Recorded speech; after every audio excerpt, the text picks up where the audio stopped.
Bonjour tout le monde, bienvenue sur ma chaîne Ineria Guidance. On se retrouve dans cette nouvelle vidéo pour le tirage des énergies de ce que veulent vous dire vos guides pour le mois d'avril 2025. Cette guidance est pour les signes solaires, ascendants et lunaires et cette guidance est pour les balances. Bienvenue mes balances sur votre guidance et sur ma chaîne. Je m'excuse mes balances, j'ai mes cartes en fait qui se sont un peu abîmées et elles se sont... Alors il n'y avait rien pourtant de particulier, mais elles se sont collées entre elles à un moment et j'ai voulu les enlever, pouf, elles se sont déchirées. Enfin bon, bref, c'est pas très grave. Bienvenue mes balances sur votre guidance, j'espère que vous allez bien. Merci infiniment pour votre présence au quotidien. Bienvenue parmi nous à toutes celles et ceux qui s'abonneront. Et en description sous cette guidance, je vous mets tous les tarots et oracles que j'utilise, ainsi que mon lien pour celles et ceux qui souhaiteraient réserver une guidance privée avec moi. On garde bien à l'esprit comme d'habitude que ça reste une guidance générale qui ne peut pas parler à tout le monde, ou dans les moindres détails, pour les mêmes raisons, à la même intensité, parfois même au même moment.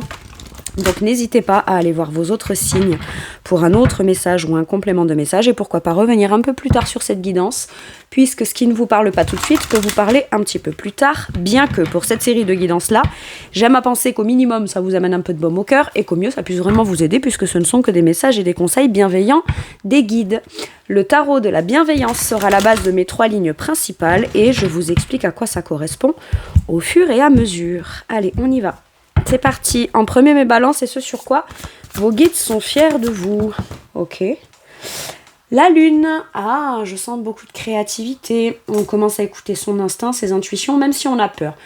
Même si ça fait remonter des peurs, ça peut être quelque chose qu'on aimerait créer. Mais là, on vous demande en gros d'être... Vous êtes plus à l'écoute de vous-même, de votre sensibilité, de votre pouvoir de créativité, de ce que vous ressentez. Même si ce qu'on ressent peut être quelque chose qui vient de loin, qu'on enfouit, on voulait pas y penser ou plus y penser ou qu'on pensait pas qu'on allait de nouveau le ressentir ou ressentir cette envie ou cette intuition ou cette envie de créativité, de mettre en lumière quelque chose, même si on pensait pas que ce serait plus possible ou ça se représenterait pas ou tout simplement on a pu l'enfouir et le mettre de côté, il y a quelque chose qui remonte mais on accepte ça. On accepte ça et on accepte surtout d'être à l'écoute de ça. Comme si vous sentiez qu'être à l'écoute de vous et de ce que vous ressentez, même si ça vient de loin, ça part de loin et ça remonte à la surface. On se dit, ok, c'est que j'ai quelque chose à y comprendre. Et vous êtes peut-être beaucoup plus en mesure, vous vous sentez plus capable et plus fort ou forte d'aller vraiment écouter ce que vous ressentez en profondeur. La lune peut nous parler aussi d'un certain talent caché ou de quelque chose en tout cas qu'on cache, qu'on met pas forcément en évidence. Ce qui ne veut pas dire qu'on va forcément le mettre en lumière, le révéler ou l'exprimer, mais ça pouvait être quelque chose que voilà, ça remonte, on le pense, on le vit, on le ressent, mais non, on cherche à l'enfouir, ou on veut pas le prendre en considération pour X ou Y raison, parce que si je le prends en considération, je pourrais changer d'avis, ou je pourrais vouloir m'orienter différemment, ou me réorienter, ou me rendre à l'évidence d'un truc que je ressens, et ça peut être juste ça. Je me rends à l'évidence de quelque chose que je ressens, que je cherche à cacher, et finalement, rien que de moi me le mettre en lumière et d'accepter ça comme étant, ça fait partie de moi. Donc à partir du moment où ça fait partie de moi, il n'y a rien de mal dans ce qui fait partie de moi, quel que soit ce que les autres pourraient en penser, quel que soit ce que moi je pourrais même en penser de moi. Voyez, je vais pas me juger, je vais pas mais encore plus peut-être me faire du mal à essayer d'enfouir quelque chose et pas aller au cœur de cette chose-là qui voudrait remonter pour au moins aller le comprendre. Pourquoi je ressens ça, pourquoi ça remonte, pourquoi j'aurais telle intuition, ou pourquoi je fais ce style de rêve-là. Ça peut être ça aussi, de l'ordre, tout ce qui est de l'ordre du subtil, des rêves, des choses qu'on capte, de penser, on repense à des choses, et tout ça fait que... Mais c'est intime, c'est le côté intime. Et dans son intimité, parfois, je pense que c'est vrai pour tout le monde, on peut avoir des choses qu'on pense, qu'on ressent, ou qui remontent à la surface, et qu'on se dit, non, parce que j'avais dit à mon entourage que c'était comme ci ou comme ça, ou non parce qu'à un moment donné dans ma vie je m'étais promis ci ou ça, ou non. Et là il y a un truc, ça peut être lié à quelque chose du passé, mais passé assez lointain, d'accord ? Mais on se rend à l'évidence de quelque chose dans l'ordre d'un ressenti et on est surtout très à l'écoute de ça et on l'accepte tel que c'est. Voilà pourquoi on est fiers de vous, parce que s'accepter comme on est, quel que soit ce qui est enfoui en profondeur, c'est que ça a forcément quelque chose à vous enseigner, à vous apporter, et surtout peut-être à assumer pleinement, peut-être à un autre moment, d'accord ? Ok. Avec quelle énergie on vous montre qu'on est fiers de vous ? La lune peut être aussi le fait de se dire très bien, c'est le bon moment. La lune, c'est les cycles. Un cycle lunaire, c'est 28 jours, mais ça peut représenter aussi la notion de cycle. d'accord? Ce qui a été en préparation, voilà. Le temps qui passe, les opportunités ou les occasions saisies, créées ou pas, s'adapter en fonction de comment je me sens, ce que je ressens, pourquoi je le ressens, et se dire, eh bien, très bien, de nouveau, dans ce cycle-là, il y a des choses qui remontent ou que je ressens. Qu'est-ce que je vais en comprendre pour peut-être soit le mettre en lumière, soit pas, soit pas. Le roi d'épée, il y a une certaine forme d'intelligence. En fait, vous savez précisément ce que vous pensez de cette chose-là. Il y a le côté très intuitif, très ressenti, très artistique, très de l'ordre de presque de l'impalpable, d'accord, émotionnel en vous. Mais par contre, vous avez un discernement très explicite, et j'allais dire explicitement, logique, pragmatique. Vous savez ce que vous ressentez, vous savez pourquoi vous le ressentez. Le roi d'épée, c'est vous, c'est le roi d'air, c'est vous dans toute sa puissance en fait. Finalement, on vous dit, exprime-le ou pas, mais dans ton esprit, les choses sont clarifiées par rapport à cette chose-là. C'est peut-être le roi d'épée peut exprimer des choses, mais sans forcément les justifier, en expliquer tout le processus, en expliquer les moindres détails, c'est juste c'est comme ça et c'est pas autrement, et il ne se sent pas obligé de devoir peut-être tout justifier avec le cœur, il le ressent à l'intérieur de lui, mais lorsqu'il l'exprime, il dit les choses de manière rapide, simple, efficace, logique, pragmatique, sans qu'il y ait forcément de mots émotionnels derrière. L'émotionnel, il n'a pas besoin de l'exprimer puisque c'est à l'intérieur de lui. Ok ? Par contre, le roi d'épée, à un moment donné, peut être aussi dans ce que je ressens en profondeur. Il faut forcément que j'y trouve une réponse ou une finalité rationnelle et que je pense ce que je suis en train de ressentir plutôt que d'essayer de savoir pourquoi je ressens. Vous voyez, il y a un truc comme ça. Ça peut être une subtilité entre ces deux énergies-là. Il y a un juste équilibre à trouver entre les deux. Mais ce qu'on ressent, on peut aussi décider soit de trancher, prendre une décision logique, pragmatique, concrète, factuelle et s'y tenir clairement parce qu'on a le roi d'épée, quand il décide, il sait pourquoi. Donc c'est soit je décide de voir les choses en face telles que je les ressens, même si c'est profond et que j'ai l'impression que ça pourrait me faire prendre des décisions un peu radicales sur certains domaines ou certains sujets, mais en même temps, je me rends à l'évidence. J'ai même pas besoin de me rendre à l'évidence. Dans mon esprit, le roi d'air, il dit, mon esprit est évident. Parce que je sais ce que je dis, pourquoi je le dis pas, pourquoi je le pense pas. Et il y a peut-être une décision à prendre à la suite d'avoir écouté un émotionnel. Et peut-être pas essayer de penser, réfléchir rationnel pour ne pas avoir à prendre une décision justement émotionnelle qui peut faire peur. D'accord ?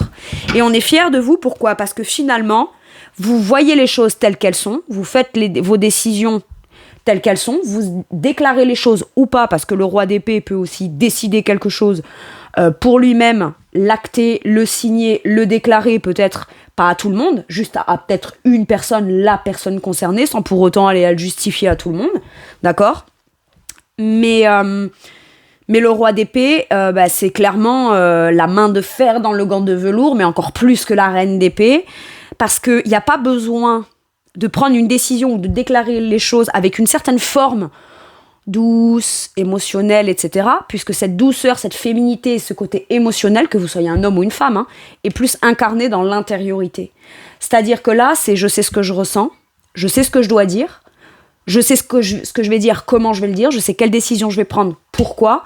Par contre, je n'ai pas besoin d'aller en expliquer ou en révéler la dimension émotionnelle. Ça, c'est personnel, c'est intime et ça m'appartient. J'ai un truc comme ça. Ok.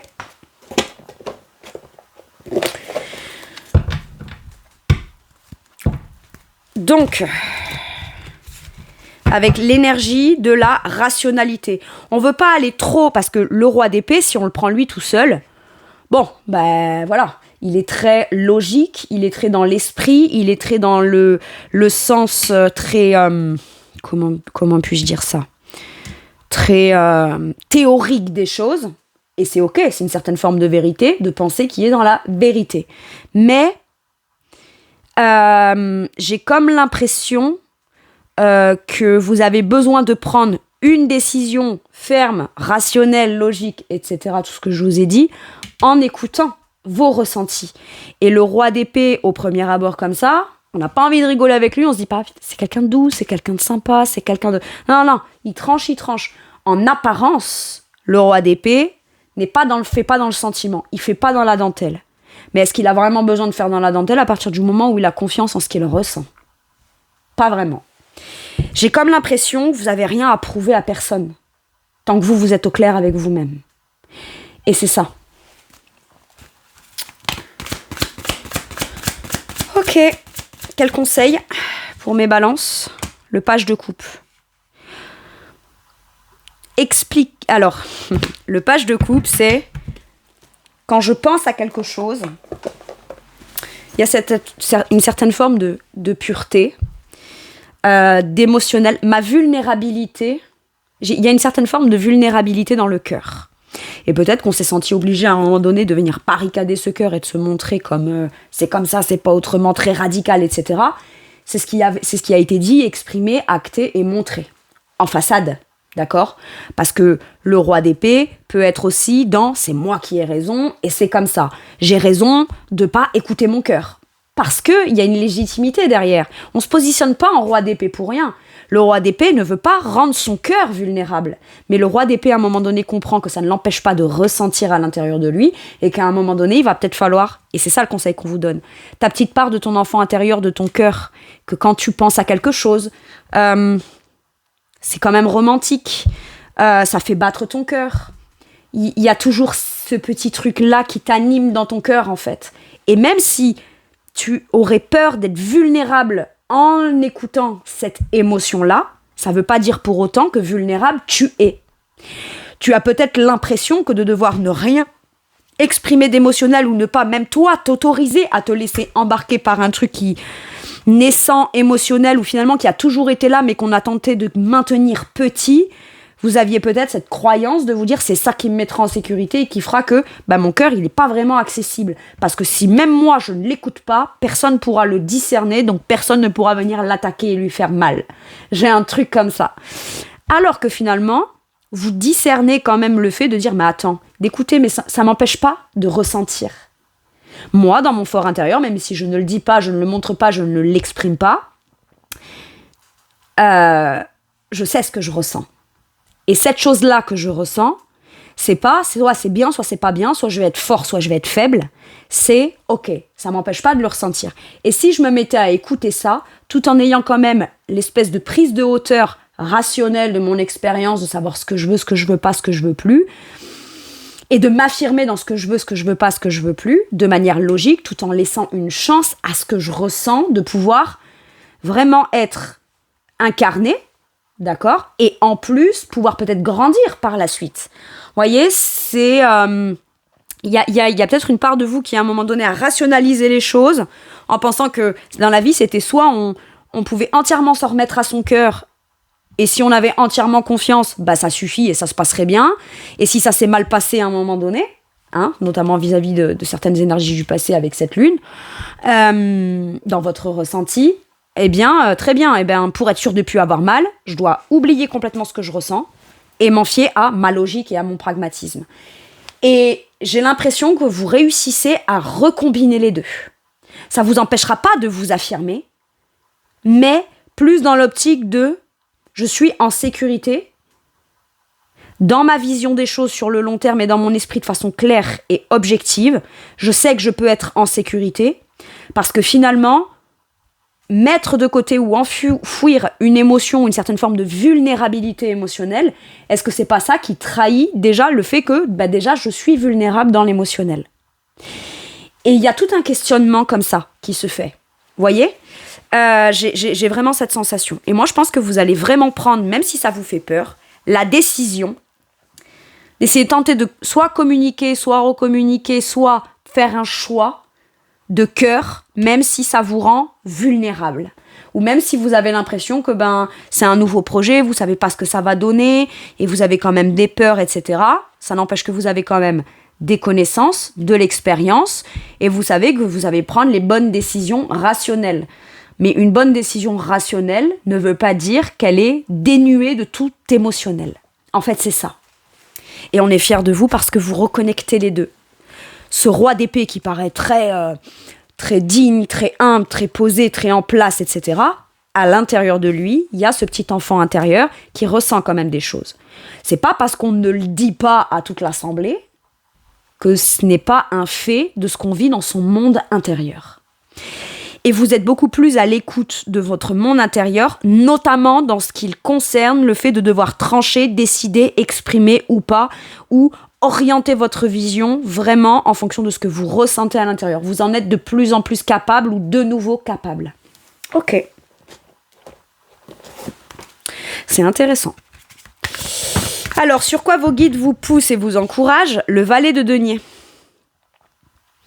Ce roi qui a toute une expérience, une intelligence, plein de connaissances, qui est au top du top de la maîtrise de sa connaissance, d'accord ? Eh bien, il va falloir c'est comme si qu'il fallait qu'il accepte de commencer soit ce nouveau projet, soit faire le pas concret de se lancer dans quelque chose, concrètement, dans lequel il a peut-être la sensation de ne pas connaître la théorie, mais où il grandira par le geste, par l'acte, par la pratique. On vous conseille de vous lancer. Et on vous dit, même si tu commences, t'es pas obligé d'aller te précipiter, tu peux faire un premier pas. C'est un peu timide, mais c'est pas parce que c'est timide qu'on peut pas y aller. Le roi d'épée croit peut-être que pour pouvoir se lancer dans quelque chose, il faut déjà avoir tous les tenants, tous les aboutissants, tous les plans, etc., etc. Et parce que j'ai jamais étudié cette idée ou que je suis jamais revenue sur cette idée ou que j'ai très envie de faire un pas vers quelqu'un mais qu'émotionnellement il y a un truc qui me bloque ou j'ai peur ou quoi, ben j'ose pas faire le pas, j'ose pas me lancer, j'aime pas proposer quelque chose, j'ai pas envie de ça. Et là vous êtes poussé à y aller. Soit vous lancez dans un nouveau projet de cœur, quelque chose qui résonne avec clairement votre âme d'enfant, votre créativité. Si on y pense, si on enlève tout le côté je dois pas, ça c'est bien, ça c'est ci, ça je maîtrise, ça pas, vous voyez, le truc très adulte finalement de notre société et du quotidien, et qu'on écoute vraiment son cœur, si on se dit si je pouvais revenir il y a 20 ans en arrière, si vous pouviez revenir il y a 20 ans en arrière, vous vous lanceriez. Parce qu'il y aurait ce côté, c'est pas naïf, c'est ce côté insouciant. Et peut-être que vous manquez aujourd'hui dans votre quotidien justement de ce côté insouciance. Et là, on vous dit, de manière insouciante, tu vas peut-être te lancer, mais pour pouvoir te lancer de manière concrète, il te faut d'abord écouter cette vulnérabilité dans ton cœur, ce qui te fait fondre et ce qui te donne très envie, et que tout de suite après, tu reviens à la raison en disant non, c'est pas sérieux, ou c'est pas... voilà. Et finalement, j'ai l'impression qu'on vous pousse à faire l'acte, à y aller, à planter la première graine, à apprendre, à vous renseigner. Et le page de denier, on lui dit pas de courir, mais on lui dit juste aie confiance en toi pour te lancer ou te relancer dans cette nouvelle aventure. Ok. Avec quelle énergie on vous pousse et on vous encourage ? Le 4 de coupe. Vous vous ennuyez. Vous vous ennuyez et il y a un manque dans votre vie. Soit, ça peut être relationnel, vous avez des manques, il y a de la frustration, il y a de l'ennui, soit c'est quelqu'un précisément qui vous manque, soit c'est un manque d'enthousiasme, un manque de connexion au cœur dans son boulot, on n'aime plus forcément ce qu'on fait, et émotionnellement, il y a un truc qui fait que, voilà, on se lève le matin pour des raisons très sérieuses, par contre, il n'y a plus ce truc du cœur, là.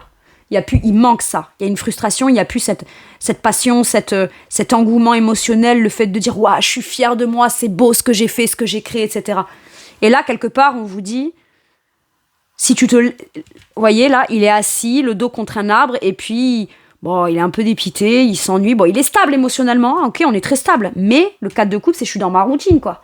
Émotionnellement, ça vibre pas, ça vibre plus. Et il y a donc il est là, et puis il regarde ces 3 coupes qui sont là, posées, ouais, c'est bien, c'est cool. Et en fait, regardez là, il y a un petit personnage, je sais pas si vous le discernez bien, qui lui tend une 4e coupe. Mais en fait, même s'il est stable émotionnellement, il se rend même pas compte peut-être qu'une coupe lui est tendue. Mais c'est peut-être pas quelque chose d'extérieur qui est tendu en opportunité. Peut-être que c'est une opportunité que vous avez à saisir. Mais souvent, l'opportunité, c'est si vous y pensez, que des fois, vous pensez à un truc, ou vous y repensez, ou vous entendez par hasard, entre guillemets, en sachant que moi, je crois pas au hasard, mais bon, bref, je sais pas moi, des gens qui parlent de ce dont vous rêviez vous faire avant, ou machin, ou alors vous entendez, je sais pas moi, le prénom de quelqu'un, ou vous entendez, voilà. eh bien, quelque part, on vous dit, si ça te fait penser à ça et que tu as des synchronicités par rapport à ça, c'est pour qu'on te pousse à te dire, regarde, la première opportunité, c'est pas parce que ça t'est tendu de l'extérieur. Oui, mais je sais pas si je peux être capable, je sais pas s'il y aura des places dans cette nouvelle formation, dans ce nouveau projet, si je vais trouver la maison, si je vais trouver ce que je veux acheter, si je veux trouver dans quoi je veux me lancer. Je sais pas si la personne qui me plaît, elle est dispo, ou je sais pas où elle en est, elle, ou... Enfin, vous voyez, il y a tout un truc comme ça. Mais en fait, peut-être que le simple fait d'en avoir envie à l'intérieur de vous, c'est ça l'occasion à se dire en disant, bah ok, je vais aller voir ce que ça donne, je vais me lancer, je verrai bien, je vais faire un pas. Et au moins, j'en aurai le cœur net. Il y a un truc d'avoir le cœur net dans... Je fais au moins une première démarche, un premier pas. Mais ça va venir me réveiller un truc émotionnel. Ok ? Parce que là, visiblement, ouais, vous êtes stable émotionnellement. Ou alors à la suite de quelque chose qui vous a beaucoup blessé, donc on aurait peur de revivre. Bah, finalement, on est beaucoup plus stable émotionnellement que ce qu'on pensait de nouveau pouvoir être ou ressentir. D'accord ? Et donc maintenant, on est peut-être sur la phase intermédiaire entre, déjà, je pensais même pas pouvoir me restabiliser émotionnellement, mais maintenant que je suis stable émotionnellement, je peux toujours pas m'empêcher, ou je peux pas m'empêcher de penser à ci, à ça, d'avoir telle envie, tel besoin, me lancer dans telle aventure, avoir envie de rencontrer quelqu'un, ou peu importe ce que c'est. Mais il y a ce truc qui manque. Et la seule façon de pouvoir avoir le cœur net, c'est peut-être de vous faire un pas. Ok. Quel conseil ? Le 10 de bâton. Parce que ça pèse, en fait. Ça pèse, et j'ai l'impression que tant que vous n'avez pas lâché quelque chose pour vous alléger, quoi. Moi, j'ai l'impression que vous vous allégez. Alors, peut-être que c'est, mais si je lève la tête et que je saisis l'opportunité, ou si je fais ce pas ou ce mouvement, ou que j'ose, il y a le fait d'oser, je sens le fait d'oser. Avec le page de bâton, oui, j'ose. Je vais être 3 pages quand même. On a 3 énergies de volonté de nouveau départ. Nouveau départ émotionnel parce que ça vient raviver un truc émotionnel. Nouveau départ dans l'apprentissage ou dans un nouveau projet ou dans quelque chose dans lequel on a envie de grandir mais faire un acte concret. Et puis nouveau départ parce que c'est spontané, c'est chaleureux, c'est optimiste, c'est joyeux avec l'énergie du bâton. On en a le désir en plus. Mais j'ai l'impression que c'est quand même ce côté... J'ai du mal à me faire confiance. Pourquoi ? Parce que je veux être roi d'épée, mais si je me projette dans du nouveau ou de nouveau dans ça ou dans une relation ou avec cette personne ou dans ce projet, je me sens tout petit. Et là, je manque de confiance en moi, d'expérience, etc. Mais mine de rien, vous partez avec quand même 3 bases d'éléments sur 4 pour l'instant. C'est-à-dire que vous avez quand même une base petite, certes, émotionnelle, mais elle est là. Une base de concret que vous pouvez faire, où vous savez comment faire, où vous avez envie d'aller vous renseigner, ça vous rend curieux, etc. Et en plus, vous avez une base de désir d'avoir envie. Vous n'avez pas besoin de plus, j'ai l'impression. Ok ? Surtout qu'en plus, avec ce 10 de bâton, on vous dit ça vous pèse beaucoup. Donc en fait, pour pouvoir te sentir beaucoup plus léger, joyeux, retrouver la joie de vivre, la spontanéité, quel que soit le domaine ou dans cette chose nouvelle, d'accord ? Il faut te délester de ce qui te pèse. Et ce qui te pèse pour l'instant, c'est peut-être le fait que tu te dis non, parce que c'est pas logique, sérieux, pragmatique, etc., etc. Il y a quand même besoin de se dire et si ? Ce et si-là, tant que vous l'avez, en fait, il vous pèse lourd, vous portez sur vous quelque chose de lourd et j'ai l'impression que vous avez besoin de repartir sur un nouveau cycle beaucoup plus joyeux, heureux, spontané, etc. Ok. Et vous êtes poussé à ça. Parce que finalement, vos guides veulent quoi ? Que vous vous sentiez de nouveau comme motivé à vous lancer, à vous engager dans tenter quelque chose de concret dans la direction que vous voulez vraiment prendre, que ce soit relationnel, familial, projet matériel, financier, professionnel, quel que soit le domaine. Mais pas que. C'est qu'on veut que vous soyez joyeux et heureux dans votre vie, en fait. Et j'ai un truc où vous sauriez ce qui, dans le potentiel, pourrait vous rendre heureux et joyeux. Mais il y a le fait d'oser. Voilà. Allez, sur quoi vos guides vous soutiennent, vous réconfortent et vous amènent un peu de baume au cœur, mes balances. Le 9 de feu. En fait, on vous dit qu'aujourd'hui, vous savez vous protéger. Ouais. En dos de deck, j'ai la tour. Ça peut être soit une prise de conscience, vous vous levez un matin et ça vient vous bouleverser. Mais finalement, c'est pas tant j'ai une idée qui me traverse, ça vient me bouleverser. Non, c'est juste que cette idée, à force d'être présente et enfouie, elle vient me challenger à l'intérieur, jusqu'au moment où ça craque en fait. Ça peut être ça la tour. Hein. Par contre, la tour, ça peut aussi dire ce que je vais décider là-dedans peut venir faire s'arrêter ma vie telle que je la connais maintenant, ça peut venir tout bouleverser. C'est un bouleversement la tour. Mais c'est pas parce que... Déjà la tour, elle vient pas bouleverser, juste bouleverser, détruire pour détruire. Non, tout ce qu'elle détruit, c'est ce qui est nécessaire à être détruit. Tout ce qu'elle vient bouleverser et chambouler, c'est parce que ça tient pas la route. Et j'ai l'impression que intérieurement, vous sentez un truc comme ça. Il y a un truc qui tient pas la route. Soit vous le dites et effectivement, vous dites d'accord, et en fonction de ce que je vais décider, ça va venir bouleverser peut-être d'autres personnes, des situations, des contrats, il y a des trucs qui vont s'effondrer, mais c'est comme ça, c'est nécessaire. Soit c'est une prise de conscience où vous dites, là, je peux plus ignorer ça. Je peux plus ignorer ça, sauf que c'est tellement une prise de conscience forte que pour éviter de se sentir complètement bouleversé à l'intérieur de soi et presque perdu par cette évidence-là, que du coup on tente de le rationaliser. Et tentez de le rationaliser à partir du moment où vous en prenez quand même la décision d'aller vers ce qui, visiblement, va vers votre cœur. Maintenant, ça va devoir vous demander de défendre vos intérêts. C'est pas vous battre, c'est juste vous positionnez-vous, placez les limites, et finalement, de pas se mettre en action. Je pense que vous pourriez avoir tellement à gérer, à changer une chose, ça pourrait tellement venir remettre en question peut-être plusieurs choses, une organisation de manière générale, perturber votre famille, j'en sais rien moi, perturber la boîte dans laquelle soit vous aimeriez travailler, soit le projet dans lequel vous aimeriez, faudrait déménager, par exemple, c'est un exemple, oui c'est un gros bouleversement dans le quotidien, mais j'ai l'impression que tant que vous ne le faites pas, vous vous épuisez à l'enfouir et à tenter de le garder planqué sous le tapis, ça vous épuise beaucoup, plus que de dire écoute, c'est comme ça, c'est pas autrement, je vais défendre mes intérêts, mais toujours dans l'optique d'y aller. Maintenant, quitte à devoir mettre de l'énergie pour tenter de peut-être ne pas le dire, le cacher, le garder à l'intérieur de moi, je vais essayer peut-être de... Voilà. Je sais aussi comment mettre les choses en place, je sais, il y aura plein de démarches à faire. Le 9 de bâton, c'est beaucoup de stress aussi. C'est beaucoup de choses à devoir gérer, c'est beaucoup de démarches à devoir faire, ça peut venir un peu surmener énergétiquement. Mais est-ce qu'il vaut mieux pas, moi c'est la question que je vous pose, mettre de l'énergie à faire quelque chose que vous essayez de lutter, de vous convaincre que non, plutôt que...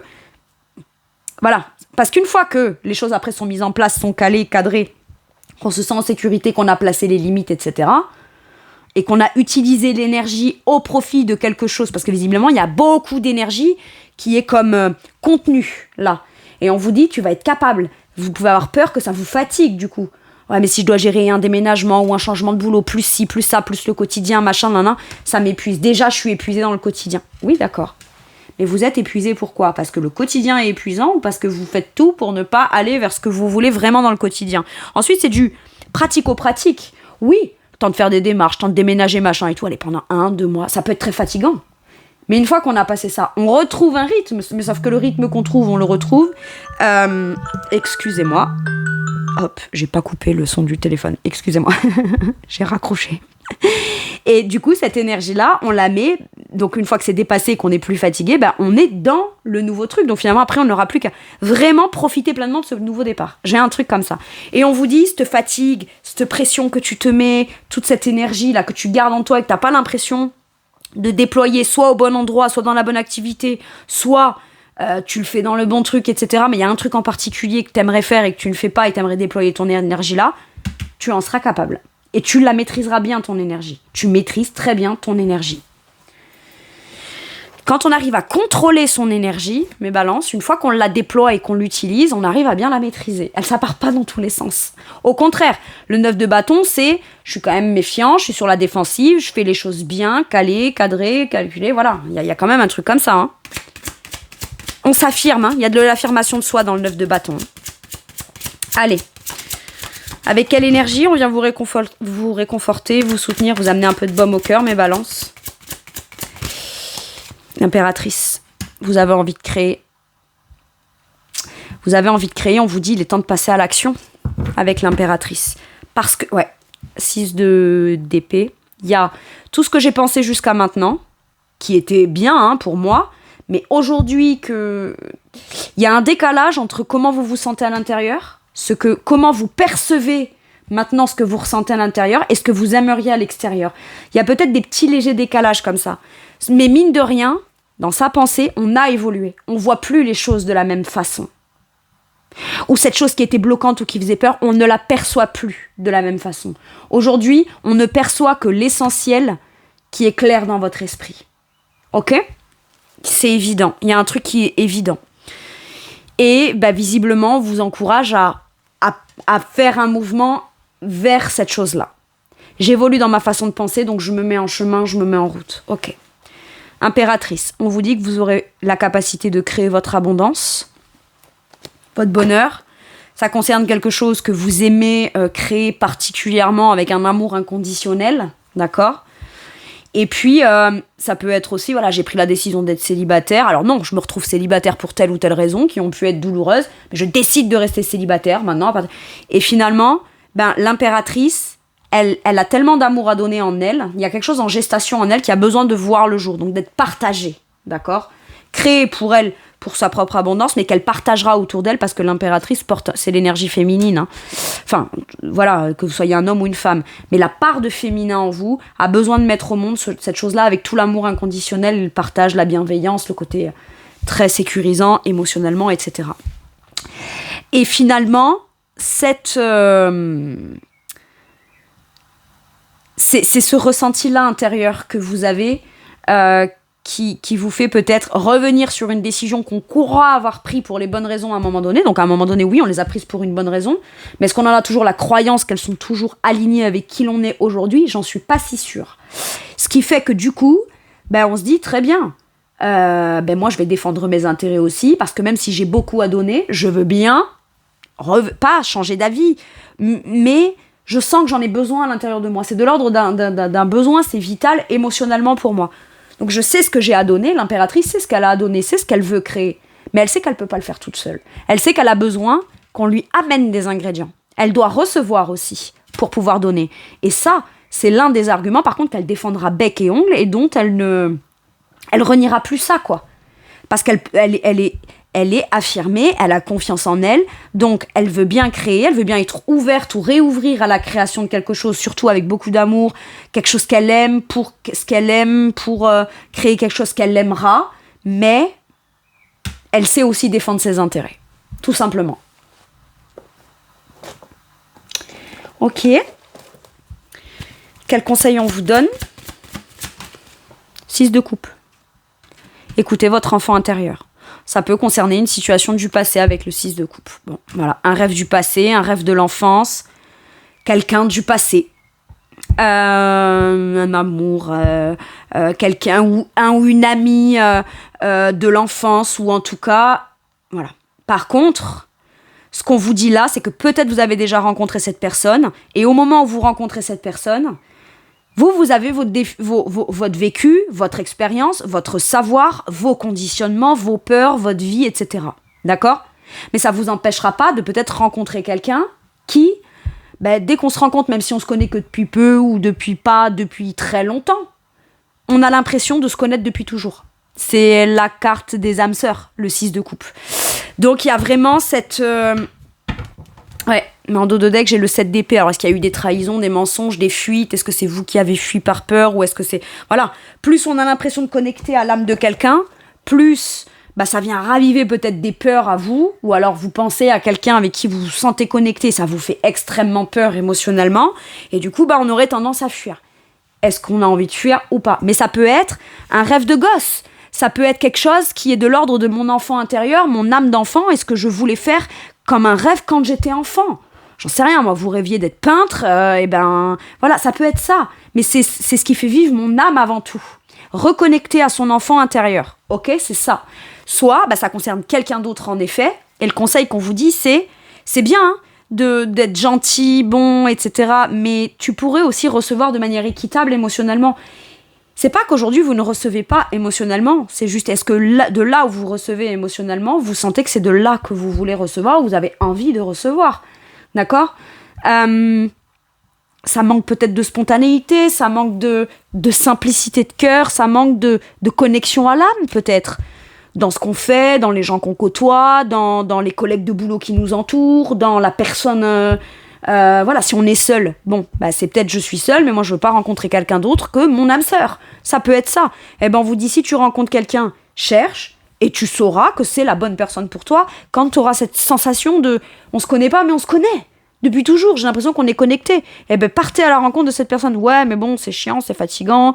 Ou alors je rencontre jamais les bonnes personnes. Eh ben cherche-la peut-être. Cherche-la. Ou fais au moins un pas ou un acte qui fait que au moins ça peut ouvrir énergétiquement et qu'elle, bah, elle puisse te trouver. C'est peut-être elle qui te trouvera. Voyez, j'ai un truc comme ça. Maintenant, il y a vraiment cette idée aussi de chemin que vous avez fait. Vous vous sentez peut-être vulnérable dans de la nouveauté ou lorsque vous pensez à quelqu'un ou à une activité particulière ou à un nouveau projet. Mais à l'image de cet enfant-là qui n'avait pas forcément d'expérience, vous avez grandi, vous avez cheminé. D'accord ? Vous êtes aujourd'hui devenu quelqu'un d'adulte, de responsable. Là, d'accord ? Mais essayez de vous mettre à la place de vous quand vous étiez peut-être enfant et plus jeune. Et qu'est-ce qu'aurait dit cet enfant s'il ou elle aujourd'hui, vous voyez avoir peur de ne pas faire ce que pourtant, voyez ? Un peu comme si c'était quelqu'un d'autre que vous, cet enfant. Mais cet enfant, si vous pouviez lui parler, qu'est-ce qu'il vous dirait ? Il y a de ça. Ok. Bon. J'ai l'impression que vous devez vous faire ce cadeau à vous-même, parce que c'est aussi les cadeaux, les gestes simples, c'est donner avec cœur, bonté, simplicité, voilà. Il y a un truc très connecté à l'âme, là, dans la gentillesse, la bienveillance, etc. Bon. Allez, mes balances. Un petit message ou un petit conseil pour vous avec celui-ci.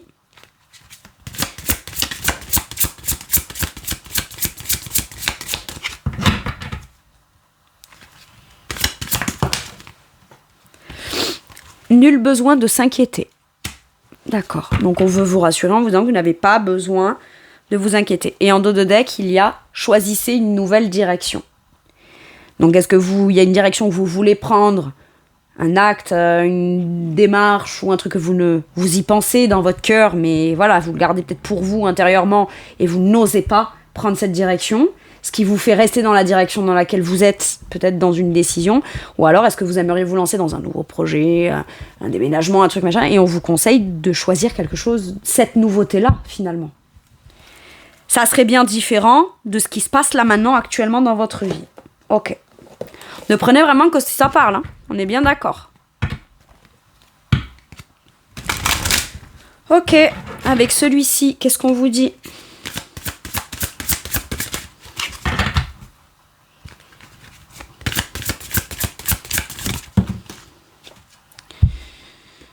Ne renoncez pas à votre pouvoir. C'est pas parce que vous vous rendez, entre guillemets, vulnérable dans le cœur, que pour autant vous n'avez pas de pouvoir, d'affirmation, ou quoi. Et puis quelque part, ne renoncez pas à votre pouvoir. C'est que là, on croit peut-être que c'est les décisions rationnelles qui font qu'on prend les bonnes décisions et qu'on a du pouvoir sur sa vie. Alors qu'en fait, peut-être que le plus grand des pouvoirs que vous avez, c'est votre cœur, c'est ce que vous ressentez. Et peut-être qu'on vous dit, ne renonce pas non plus à ce pouvoir-là que tu as dans le cœur. De pouvoir dessiner, t'affirmer pour toi, prends la direction de ce que tu veux. En restant dans ce que vous êtes, pour celles et ceux, voilà, avec qui ça a résonné. Est-ce que vous êtes vraiment dans le fait d'avoir du pouvoir dans votre vie, ou est-ce qu'il n'y a pas un truc un peu fort, plus fort que vous, auquel qu'on tente d'enfouir et on y renonce, quoi. On y renonce quelque part. Et en même temps, si vous y allez, on vous dit, vous n'allez pas pour autant arriver à être complètement vulnérable, sans expérience, sans mettre de conditions, sans défendre vos intérêts et sans faire ce qu'il faut pour que tout se passe au mieux non plus. Vous avez un pouvoir décisionnaire ou un pouvoir de la façon dont les choses seront mises en place aussi. Et ce pouvoir-là, ne le négligez pas, parce qu'il est c'est la base, c'est l'essentiel dans ce qui sera pour vous. Allez, un dernier message ou un dernier conseil pour les balances, s'il vous plaît.